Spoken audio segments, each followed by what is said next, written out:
জন্য আরও কিছুটা স্যাম্পেল যোগ করে দিচ্ছি।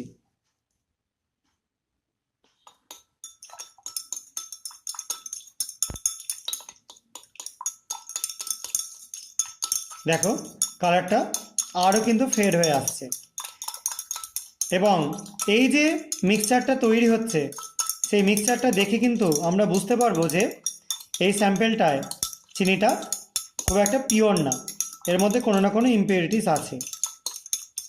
এটা চিনি গুড় সবার জন্যই তোমরা করতে পারবে।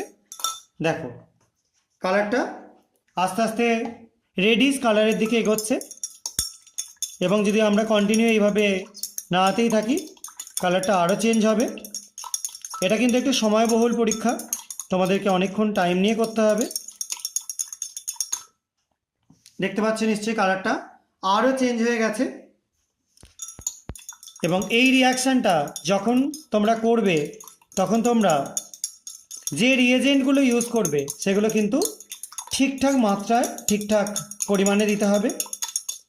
দেখো কালারটা আরও চেঞ্জ হয়ে যাচ্ছে, তোমরা আশা করা যায় সবাই কালারটা বুঝতে পারছো। বেগুনি থেকে কিন্তু আরও কালারটা চেঞ্জ হয়ে যাচ্ছে।